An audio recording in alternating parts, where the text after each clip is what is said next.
Selamat pagi saudara-saudari di dalam Kristus. Saya Pendeta Dr. Paul Chu Sihombing, pendiri dari Gospel Light for Indonesia dan Pastors International Club Indonesia. Saya akan memulai sebuah seri renungan singkat dengan 21 bab yang berjudul 20 pelajaran berharga bagi umat Kristen Asia yang akan merubah hidupmu, yang akan saya bagikan satu bab setiap harinya.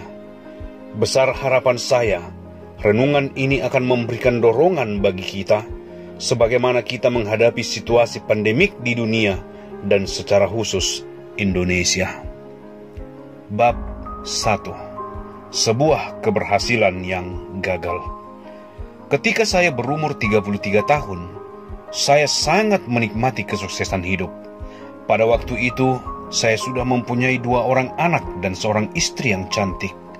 Senton Medical Group yang saya dirikan merupakan grup medis terbesar di Singapura.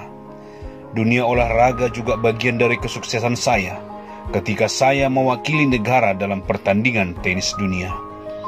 Namun demikian, hati saya terasa kosong, dan herannya, saya tidak menemukan solusi atas kekosongan ini. Pada waktu itu saya tidak sadar kalau sebagai manusia, saya punya sifat rohani yang tidak dapat dipuaskan dengan kesuksesan dunia. Dengan kata lain, sekalipun saya merasa puas secara jasmani dan materi, namun saya kosong secara rohani. Saya bagaikan seorang yang punya segalanya, kecuali makanan untuk mengenyangkan perut. Saya berusaha mengisi kekosongan itu dengan menambah lebih banyak harta kekayaan. Saya punya rumah, mobil, dan bahkan sebuah kapal yang berukuran 14 meter. Saya mengadakan perjalanan wisata dan mencoba segala bentuk kesenangan dan hobi. Saya merokok dan menikmati alkohol.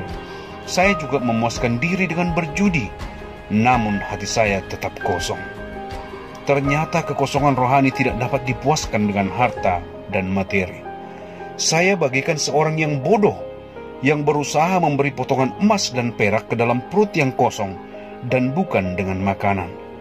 Pada waktu itu, saya tidak tahu bahwa hanya Allah saja yang dapat mengisi kekosongan rohani saya.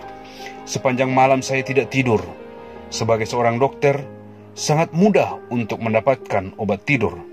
Obat tidur menjadi sahabat saya setiap malam. Akhirnya saya mulai kecanduan. Istri saya sadar kalau saya mulai kecanduan dengan obat tidur. Kemudian dia mulai menyembunyikan obat itu dari saya.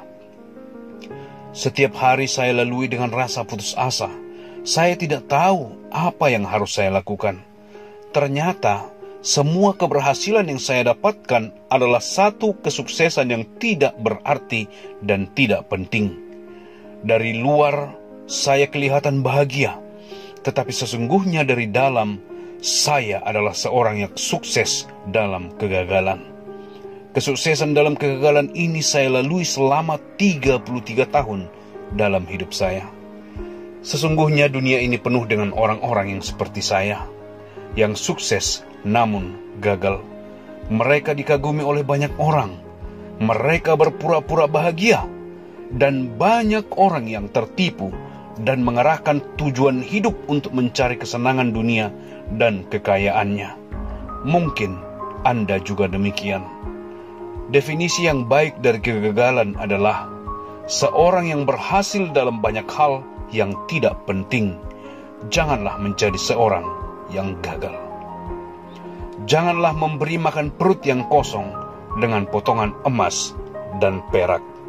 Sampai berjumpa esok hari saudara-saudari. Tuhan memberkati.